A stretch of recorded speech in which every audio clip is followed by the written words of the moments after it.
Hello and welcome. We're excited to bring you Promoting Success in the First Year of High School, one in a set of video presentations sponsored by the Regional Educational Laboratory West, RELWest, at West Ed, and the Dropout Prevention Alliance for Utah Students with Disabilities. My name is Lori Van Houten, and I'm part of a team of researchers and technical assistance providers dedicated to improving education outcomes for students at risk of dropping out of school.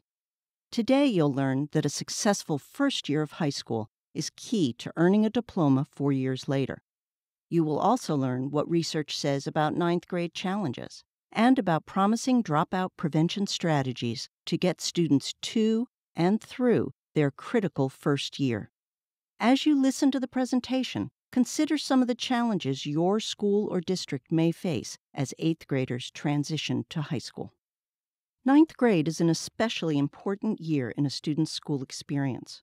Whether it means entering a new high school or staying in a familiar school with earlier grades, ninth grade marks the beginning of the conventional 4 years of high school. And with this transition come new expectations, challenges, and opportunities that have far-reaching educational consequences. We know from research that students who navigate this transition successfully are far more likely to graduate on time. We also know from research that students who don't manage this transition well often fall behind in course credits and fall off track to graduate on time or drop out.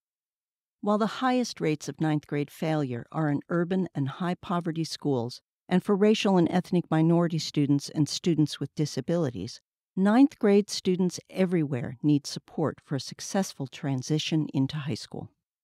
Some of the challenges entering ninth graders face include a larger and more complex school organized by subject matter departments, less personal attention, more rigorous academics, and a complicated social environment. For some students, these become hurdles. To get them back on track to graduate, schools are using a number of promising practices. Today, we'll focus on 3 of them: using data to identify students at risk of dropping out, providing academic supports to students who need help, and connecting students to caring adults. But first, let's meet a ninth grader named Danny, who's like many students we know. Danny is having a rough time as well. He's doing poorly in all his classes. He knows he needs help, but he's so far behind, it feels hopeless. Even if he does pass all his classes, he won't have enough credits to graduate, so why try? A key promising school practice for students like Danny is using data to identify which students are at an elevated risk for dropping out based on their history of struggling in middle school, falling behind in credits in ninth grade, or demonstrating red flag behaviors such as missing a lot of class time. To identify these students, schools can use longitudinal early warning indicator data that detect when students have poor attendance, behavior, and course outcomes. These so-called ABC indicators are highly predictive of high school outcomes. Research clearly shows that for students who are chronically absent, who miss instruction due to behavior consequences, such as office referrals or suspensions, or who fail one or more academic courses, there's a very good chance that, like Danny, they aren't likely to finish high school. First, let's hear a high school leader describe the way her school uses middle school data to transition students into ninth grade. We had a ninth grade problem, and we needed to look at middle school so that we could inform our instructional decisions. One of the things that we really review are student grades at the 8th grade level. We review the number of referrals that they've received, the number of absences that they've had, the types of courses that they were in, so that we can then inform what kind of support services we need to give them when they come over to the high school. For students that are receiving special services at the 8th grade level, we actually send representatives from our high school to attend what we call transition meetings with them so that we can learn more about the student at the middle school level and then bring that knowledge in a database over to the high school. The aha moment for us is let's not wait for students to fail at the 9th grade level. Let's use the expertise at the middle school level to help inform where students should start so that those support services are in place from day one. Now let's hear from a leading researcher about why using data is the starting point for dropout prevention. A data system that follows students' records as they move through high school is essential for measuring dropout rates. If you can't follow students from the time they start in high school to the time they leave high school, you will not accurately estimate the dropout problem in your school. Longitudinal data systems that follow students as they move from year to year to year is especially critical for understanding the nature of the dropout problem, because dropout is a process that occurs over a number of years. Finally, let's listen to a teacher explain how indicator data also guide which interventions students should receive. We meet every morning for professional learning time to collaborate on different things amongst teachers as a staff. But on Thursday mornings, we actually meet to actually discuss student interventions. If you look at the background on student 1, when we reviewed last time, Our students are high risk, and one of the things we've learned is they need more interventions than the average student that would go to another high school. So we meet on Thursday mornings to discuss any concerns or issues that we have with the students, and we bring those to the table and we see how we're going to meet them. Currently we are using a tiered intervention process. so he is currently seeing a counselor, so for our plan, I would assume that we probably want that to continue. Another promising school practice for struggling 9th graders uses early warning data or other student-level data to provide targeted academic supports so that they don't fall so far behind in course credits that they give up on graduation. How can targeted academic supports help students like Danny stay engaged and prevent them from dropping out? Academic supports have been shown to help students in danger of dropping out of school become more engaged and invested in their education. They can provide opportunities for targeted academic help and credit recovery. Targeted academic supports can be implemented in 2 ways: intensive in-school or out-of-school programs, and homework assistance, tutoring programs. In planning what kinds of academic supports and help are needed, school or district leaders can think about key decisions that they will need to make. What skills will the help focus on? Can the help be scheduled during the school day or after school? Who will provide the help? In what format will the help be provided?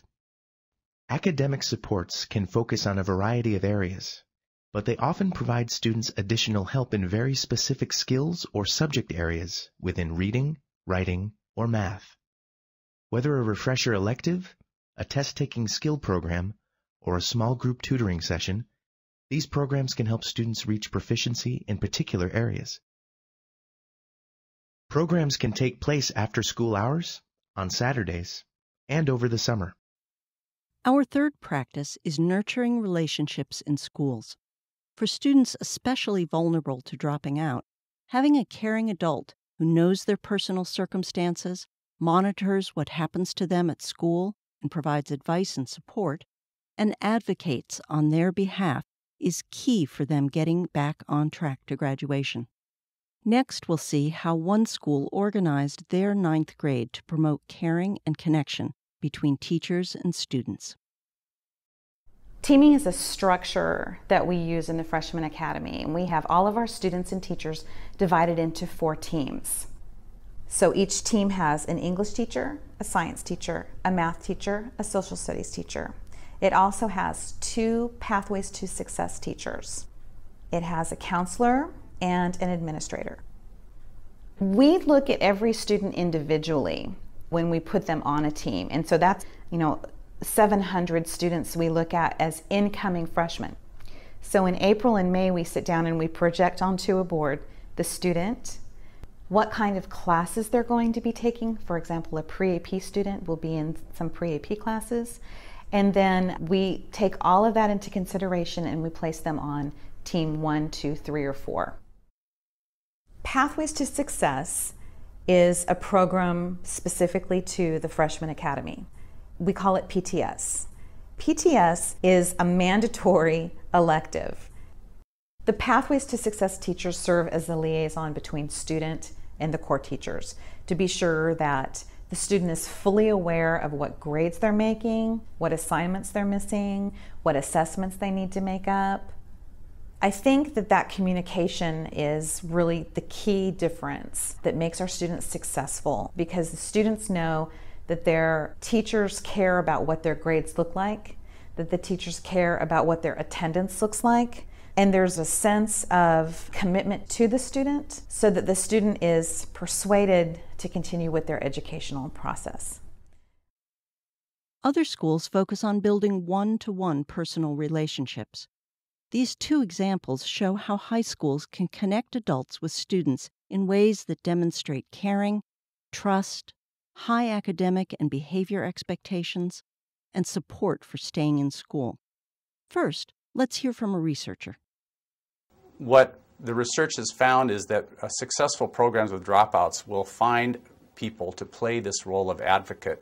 And essentially the role of the advocate is to serve as a go-between the student and the school, but also between the parents and the school. So they are kind of a middle person that have the best interests of the child at heart, the interests of the parents at heart, and they advocate on behalf of those parents and the child in matters related to the school. And it could be related to coursework, a particular teacher, getting along with peers, whatever the issue may be. And in fact, in some programs, the advocate would really serve in any way that benefits the child. So in other words, it could be something unrelated to school in any direct way. They could be having problems with relationships, their adolescents, and they're having a problem with their girlfriend or boyfriend or some family member or whatever it would be. One of the frequent things that we find, or anyone finds if they've talked to students who are having difficulties in school, who are at risk of dropping out, is that they'll say, there's nobody at school that cares about me. There's nobody at school that even paid attention that I wasn't coming. And so the whole premise behind having an advocate is having someone who cares deeply and personally about the welfare of that child. To establish a good relationship with a child really requires having this trust, and the foundation of that trust in our experience was really this premise of accepting kids the way they are. And ultimately, of course, you want to improve their performance and maybe even make recommendations about how they can improve their behavior. So I'm not saying that they shouldn't change things that are problematic with them, for example, their social behavior with other peers, but underneath it all is this idea that they are being accepted for who they are. Next, let's listen to what some school staff members have to say.